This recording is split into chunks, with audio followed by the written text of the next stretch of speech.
வணக்கம். இந்த வகுப்பறையில ஒரு நேர்வட்ட உருளைக்கும் ஒரு நேர்வட்ட கூம்பிற்கும் ஒரே ஆரம் ஒரே உயரம் என்றால் உருளையினுடைய கன அளவிற்கும் கூம்பினுடைய கன அளவுக்கும் உள்ள விகிதம் என்ன அப்படிங்கிறத நம்ம கண்டுபிடிக்க போறோம். இந்த மாதிரி ஒரு உருளையும் ஒரு கூம்பும் படம் வரைஞ்சிருக்கோம். இதனுடைய உயரமும் சமம்னு சொல்லியிருக்கிறாங்க. இதனுடைய ஆரமும் சமம் நமக்கு கொடுத்துருக்குறாங்க. கூம்பினுடைய கன அளவு வாய்ப்பாடு தெரியும் 1/3 πr²h. அதே போல உருளையினுடைய கன அளவு வாய்ப்பாடு தெரியும் πr²h.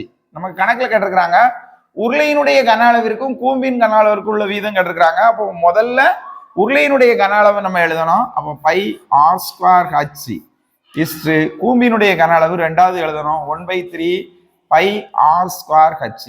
இந்த ஆரமும் சமன் கொடுத்துருக்குறாங்க. அப்போ இந்த r²ஐயும் நம்ம கட் பண்ணிக்கலாம். இந்த உயரமும் சமன் கொடுத்துருக்குறாங்க. அப்போ இதையும் நம்ம கட் பண்ணிக்கலாம். இங்க பையனுடைய மதிப்பையும் இந்த பையனுடைய மதிப்பையும் நம்ம கட் பண்ணிக்கலாம். அப்ப இங்க 1 இருக்கு. 1:1/3. இந்த 1க்கு கீழே நம்ம என்ன இருக்கு? 1 இருக்கு. இதை நம்ம கிராஸ் பெருக்கல் பெருக்கணும்னாக்கி இந்த 1ஐயும் 3ஐயும் பெருக்கினீங்கன்னா 3, இந்த 1ஐயும் பெருக்கினீங்கன்னா 1. அப்போ இந்த உருளையினுடைய கன அளவிற்கும் கூம்பினுடைய கன அளவிற்கும் உள்ள விகிதம் 3:1. ஏ ஆப்ஷன் சரியான விடை. நன்றி, வணக்கம்.